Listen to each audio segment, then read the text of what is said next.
والدین کو اپنی جنت بنا لو، ماں باپ کو اپنی جنت بنا لو، ان کی دعا لے لو۔ میرے نبی نے فرمایا کاش میری ماں زندہ ہوتی۔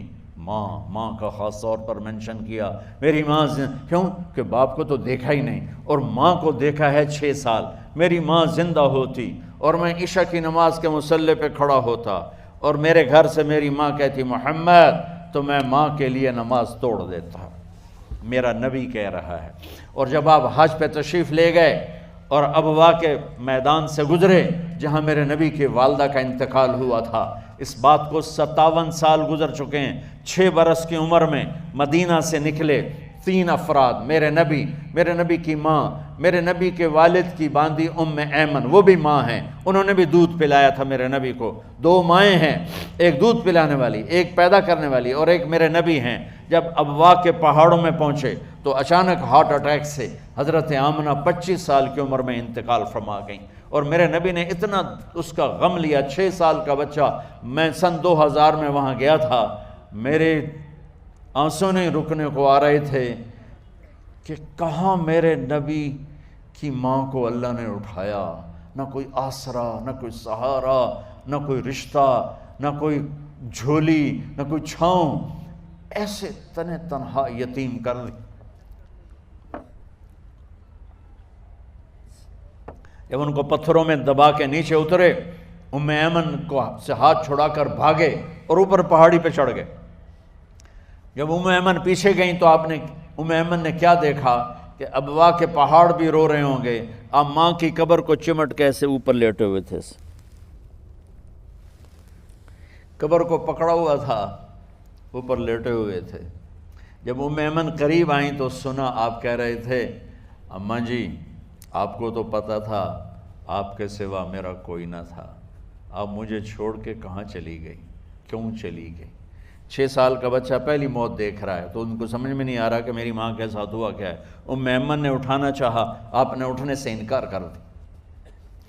اس صدمے کو سینے میں لیے ہوئے 57 سال کے بعد، 7ویں دن بندہ رو نہیں سکتا، رونا ہی چاہے تو رونا نہیں آمدا، 57 سال کے بعد آپ اس وادی سے گزرے، اپنے اونٹنی کو ماں کی قبر کی طرف موڑ دیا، اور ان پلرز کو 3 گنا کرو تو وہ پہاڑ بنتا ہے، چھوٹی پہاڑی تھی۔ اونٹنی کو نیچے بٹھایا، اوپر پہاڑ پر گئے، اور یہ مجھے دیکھو، یوں آپ نے گھٹنے کھڑے کیے ماں کی قبر کے سرانے، اور یہ ہاتھ یہاں رکھے اور پھر سر دیا اپنے گھٹنوں میں یوں، پھر رونا شروع کیا۔ اتنا روئے، اپریل کا مہینہ تھا، دھوپ سر پہ پڑ رہی تھی، ہم تو ٹھنڈی دھوپ میں بیٹھے ہیں، شدید دھوپ میں بیٹھے تھے، اور اس کنڈیشن میں یہ بچوں کا سٹائل ہوتا ہے جب لمبا رونا ہو تو وہ یوں بیٹھتے ہیں سر اندر دے کر۔ اتنا روئے کہ آپ کی داڑھی ساری آنسوں سے بھر گئی، سینہ تر ہو گیا، احرام تر ہو گیا، اور کئی گھنٹے بیٹھ کے روتے رہے۔ 2 جہان کے سردار ہو کر تمنا کر رہے ہیں کاش اماں تو زندہ ہوتی، تو مجھے کہتی محمد میں تیرے لیے نماز توڑ دیتا۔ اور میرے نبی نے، یہ بچیاں غور سے سنو، میرے نبی سے پوچھا گیا یا رسول اللہ قیامت کب آئے گی؟ آپ نے فرمایا یہ تو اللہ کو پتہ ہے۔ میں نے کہا یا رسول اللہ کوئی نشانی بتا دیں، تو آپ نے فرمایا جب بچیاں ماؤں کو ذلیل کریں گی تو قیامت آ جائے۔ جب بیٹیاں ماؤں کے ساتھ بدتمیزی کریں گی اور ماؤں کو ذلیل کریں گی تو قیامت آ جائے گی۔ ایک ماں بیٹی کو میں بھول نہیں سکتا، ماں کے موٹے موٹے آنسو گر رہے تھے، اور بیٹی ماں سے کہہ رہی تھی بھوک نہیں، ہماری اپنی پنجابی زبان بھوک نہیں، اوئے ہوئے ہوئے ہوئے، یہ تو ہم نوکر کو کہتے ہوئے ڈرتے ہیں، وہ ماں سے کہہ رہی تھی بھوک نہیں، یعنی بکواس نہ کر، رو آگے چپ، صرف آنسو اس کے گر رہے تھے ایسا۔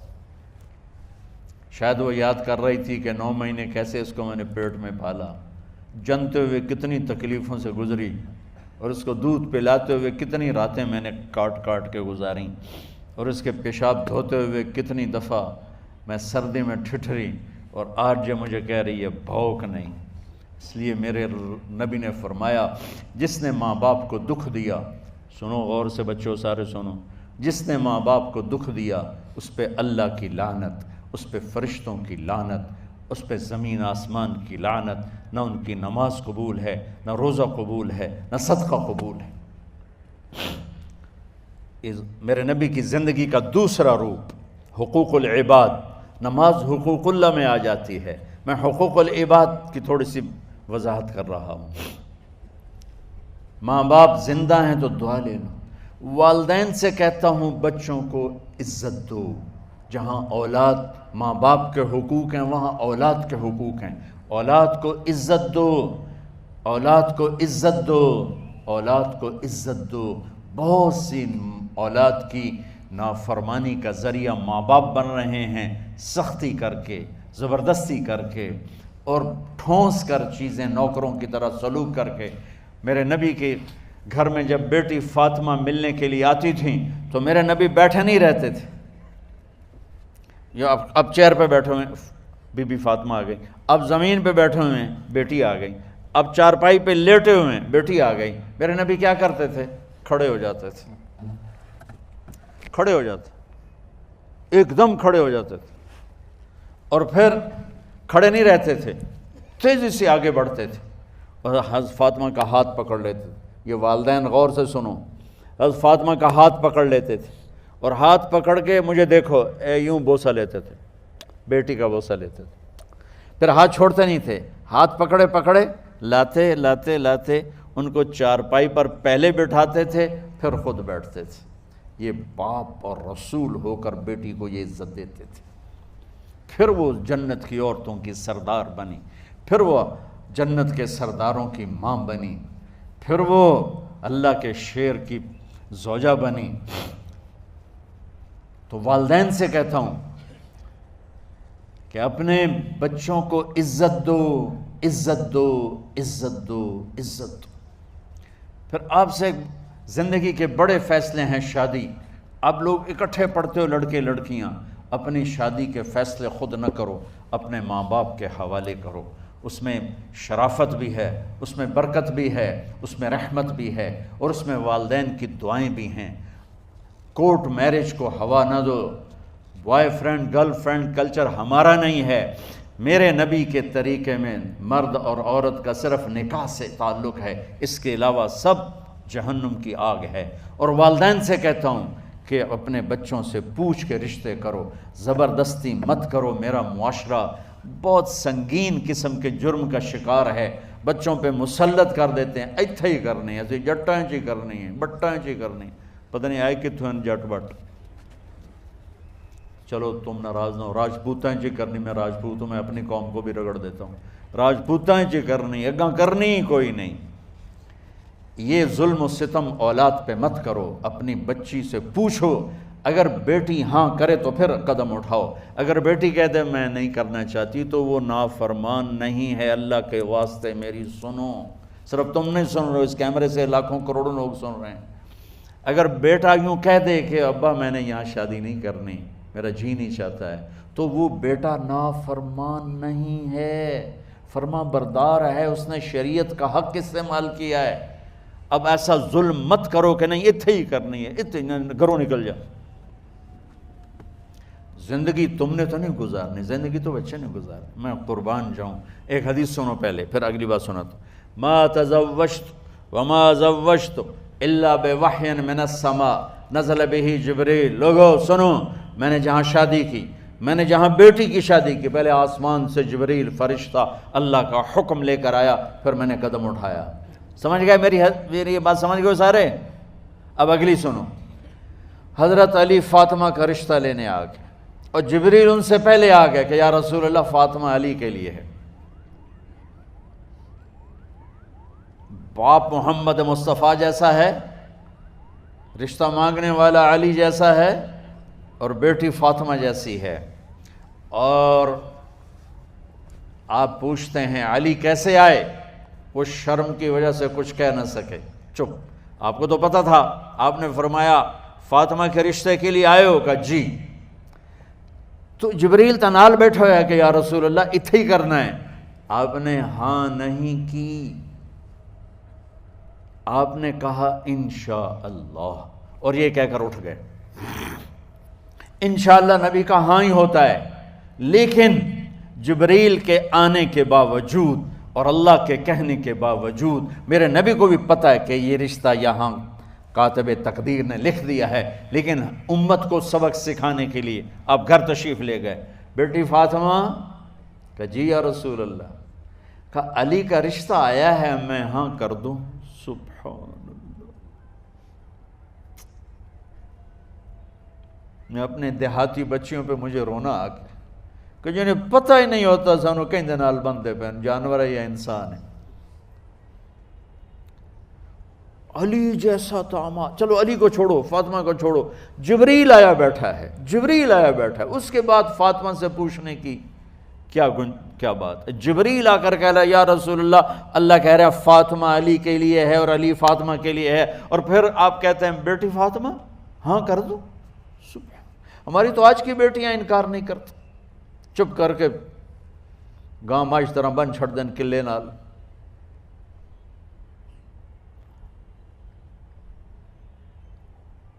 کوئی ان کے اندر کے جذبات کو سننے والا کوئی نہیں ہوتا، اپنی انانیت پر یہ فیصلے کرتے ہیں، اور میرا نبی کہہ رہا ہے بیٹی ہاں کر دو۔ سبحان اللہ۔ آپ کا کیا خیال ہے، فاطمہ نے انکار کرنا تھا؟ یہ بیٹیاں نہیں انکار کرتی تو فاطمہ نے کہاں کرنا تھا؟ لیکن یہ سبق دینا تھا ان والدین کو جو نادانی میں نادانی کے فیصلے کر کے اولاد کو ہمیشہ ایک ٹھنڈی آگ میں دھکا دے دیتے ہیں۔ حضرت فاطمہ رضی اللہ تعالیٰ عنہا نے جب ہاں کی، پھر آپ باہر نکلے۔ اچھا مزے کا واقعہ ہو، حضرت علی اٹھ کے باہر نکلے تو صحابہ باہر کھڑے انتظار کر رہے تھے کہ کیا ہوا۔ حضرت علی کو بھیجنے والے تھے عبد الرحمن بن عوف۔ پہلے ابو بکر گئے تو آپ نے انکار کر دیا، عمر گئے رشتہ مانگا، آپ نے انکار کر دیا۔ عبد الرحمن بن عوف نے علی سے کہا آپ جائیں، آپ کا رشتہ رد نہیں ہوگا۔ کہنے لگے میرا تو ذاتی گھر بھی کوئی نہیں، مجھے کہاں سے رشتہ ملے گا، میں تو بالکل غریب ہوں۔ کہا نہیں تم جاؤ۔ تو واپس آتے انہوں نے عبد الرحمن بن عوف پہ چڑھائی کر دی، ویکھیا ہے نا تو میں نو گلے آئی، انکار ہو گیا۔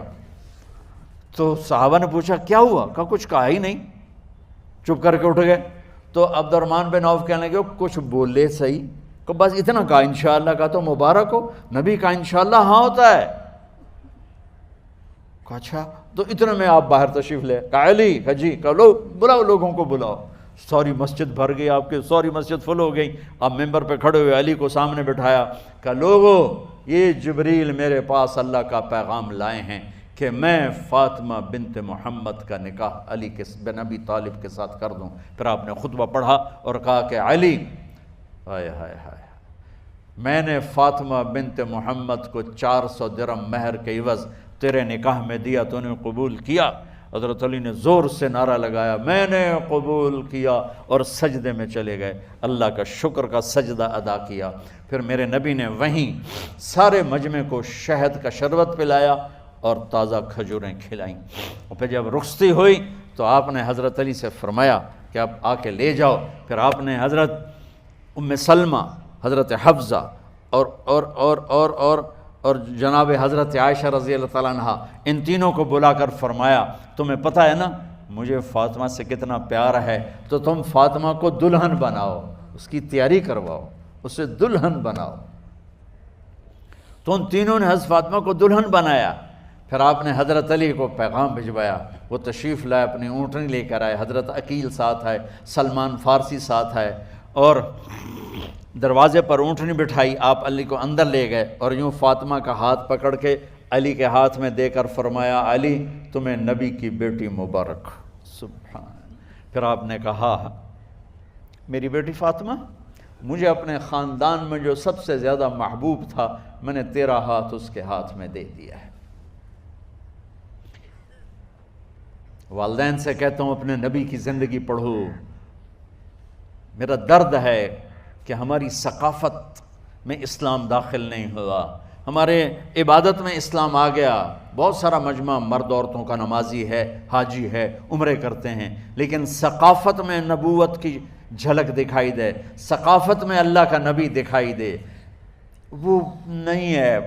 زندگی بیت گئی اس انتظار میں، مدت سے لگ رہی تھی لب بام ٹک ٹکی، تھک تھک کے گر گئی نگہ انتظار آج، پتہ نہیں کب صبح ہوگی۔ چلو کہتے تو جائیں مجھے ہے اگرچہ بت ہیں جماعت کی آستینوں میں، مجھے ہے حکم اذان لا الہ الا اللہ۔ والدین کے ذمہ ہے اولاد کو عزت دینا، ان کے سب سے بڑی خواہش میں ان کا احترام کرنا کہ زندگی انہوں نے گزارنی ہے، اور آپ کے ذمہ ہے والدین کے آگے سر جھکا دینا۔ اللہ کے واسطے کورٹ میرجز اور خفیہ شادیاں یہ نہ ہماری ثقافت ہے نہ یہ انسانیت ہے۔ ہمیشہ دکھ دردوں میں زندگی گزرتی ہے کہ اصل زندگی تو موت کے بعد آنے والی ہے۔ تو والدین پڑھیں شریعت کو، اولاد بھی پڑھے اپنے نبی کی زندگی کو۔ ایک شخص حضرت عمر کے پاس آیا ایک بیٹے کو لے کر، کہا امیر المومنین یہ میرا بیٹا بڑا نافرمان ہے اور مجھے بہت تنگ کرتا ہے۔ حضرت عمر کے پاس لاٹھی ہوتی تو انہیں یوں اٹھائی، وہ کہنے لگا حضور معافی دیا جائے، ایک میری گل سن لو۔ آپ نے فرمایا کیا؟ کہنے لگا ماں پیو دے بڑے حق ہیں، بالکل ٹھیک ہے، پر کوئی ساڈا حق بھی ہے ماں پیو تے؟ آپ نے کہا ہاں۔ آپ نے کہا ہاں۔ کہنے لگے ذرا وہ بتا دیں۔ کہا پہلا حق ہے اچھی ماں تلاش کرے، نیک عورت تلاش کرے۔ دوسرا حق یہ ہے نام اچھا رکھے۔ تیسرا حق یہ ہے اس کو قرآن کی تعلیم دے۔ کہا جی پھر سن لو حضرت جی، میرے پیو کو پوچھو اس حبشی عورت نال شادی کر کے مینوں حبشی ماں دیتی، انہوں کوئی عرب ماں ہی نہیں لتی۔ میرا پہلا حق اس مارے ہے۔ دوسرا سن لو، اس نے میرا نام جولان رکھا ہے۔ جولان گندگی کے کیڑے کو کہتے کہ اس نے میرا نام جولان رکھا ہے۔ اور تری سن لو، اس آج تے مینوں قرآن دی شکل نہیں وکھائی۔ حضرت عمر ہوئی سوٹا وہ دے سر تے پھیر دے کہ پہلے تیری مالش کراں پھر ایدی کر سکتا۔ تو آج کے والدین بھی اپنی اولاد کے بارے میں بہت بہت بہت غافل ہیں، اور اولاد کا بھی حال یہی ہے، چونکہ ماں کیا ہے باپ کیا ہے اولاد کیا ہے یہ شریعت یہ قرآن بتاتا ہے۔